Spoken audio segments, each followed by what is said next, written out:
a dad, particularly, and a son need some time together. They need to maybe hunt together, or fish together, or roller skate, or bike ride, or jog, or whatever it is that they have a mutual understanding concerning. They need to do those things together. They need to have time together, and to make that kind of rapport, it requires time, and there's no other way. There's no shortcut to loving a young man. And I think that a young man needs to have a special relationship with his mother. He needs to know that she's the apple of his father's eye, and that he loves her more than anything else on the face of the earth, and that the respect that is accorded to that woman is something that will always and forever be a choice part of his life and be expected of him.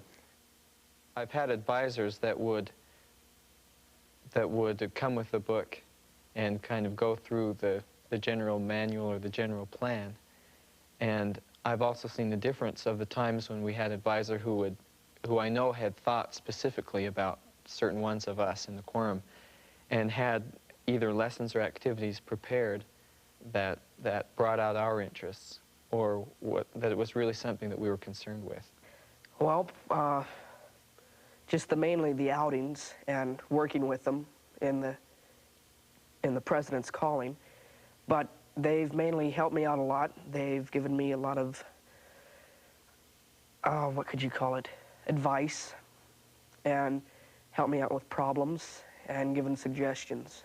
We try to have an activity every week with our youth, and I feel like that it enhances my relationship with the boys a great deal. I think that they learn to know me as a friend and as one of them, still maintaining respect that needs to be present. But my situation in a priesthood lesson becomes a little better off simply because of the time I've spent with them out in the field, out in the mountains, or wherever it may be. Wrote on that, son. Oh, it hasn't changed a bit. Cherudo-san, kairi nasai.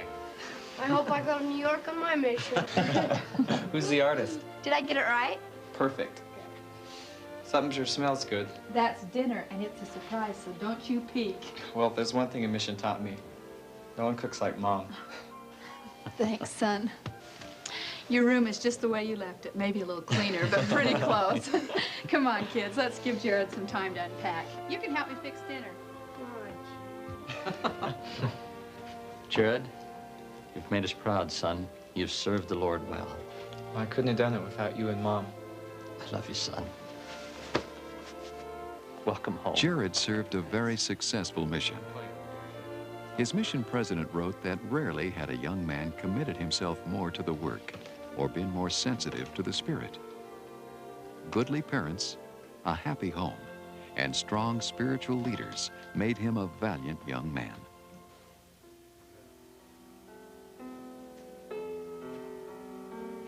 It's good to be home. I can't believe I'll have this much room to myself again, and no companion.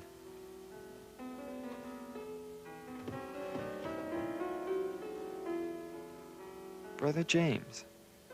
I wonder if he's still the quorum advisor. He sure could bait a hook. He knew me inside out.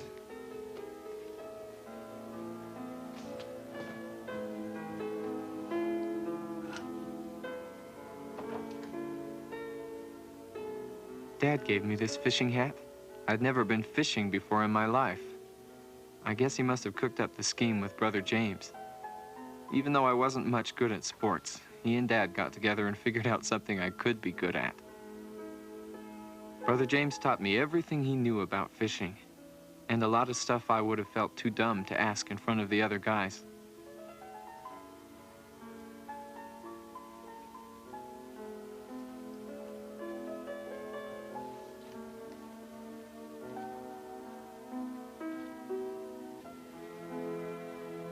And then Dad encouraged me to go on that first fishing trip with the quorum. I got out there, and thanks to Brother James, for once I felt like maybe I could hold my own. And then I pulled in that whopper. I came home feeling like I was 10 feet tall, bragging about how easy it was, when I really owed it all to Brother James and to Dad for believing in me. They both kept on caring about me, no matter what I said or did. The way Dad taught me about the sacrament and how well he knew his Bible and Book of Mormon, like they were his best friends. And then when I was called to be an assistant in the priest's quorum and kept using that custodial job of mine as an excuse for forgetting to do this and that or not showing up at a meeting, Brother James never lectured me. He just said, "Jared, you're better than that." And he meant it. I couldn't keep letting him down.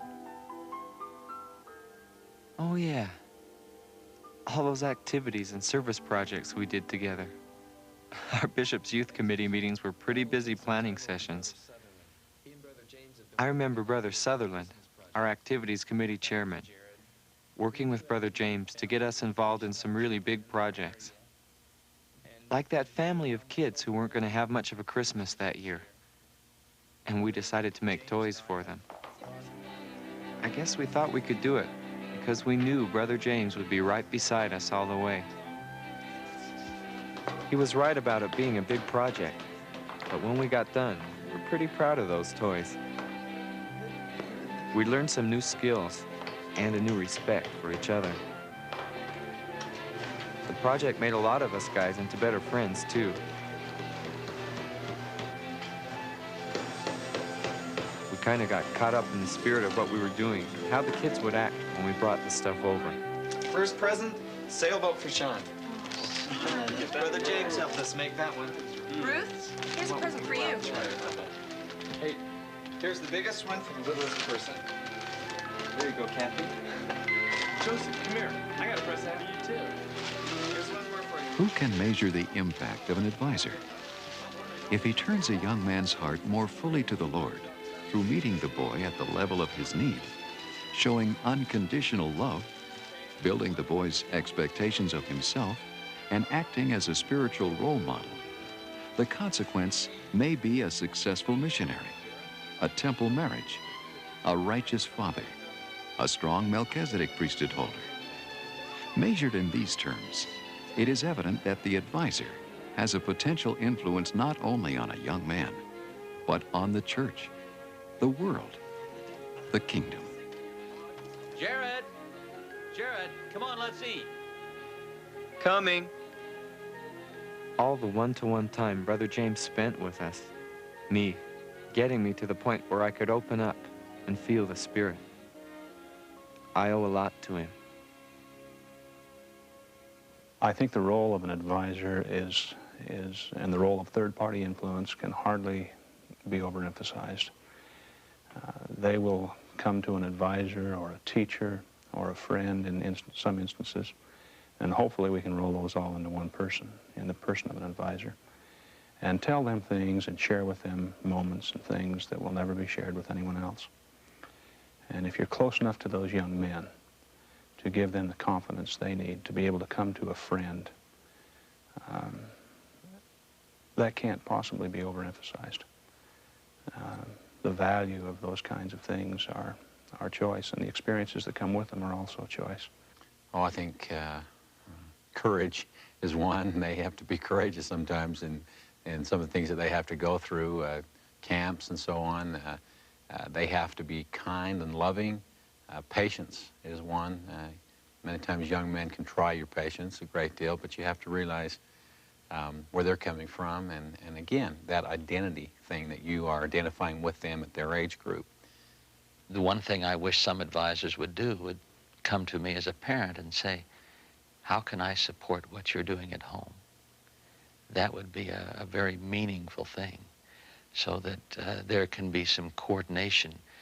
Once in a while there are difficulties or problems, or there's a hurdle to get over, and you try it at home, but if you had some additional support in a given area from an advisor, that would be helpful.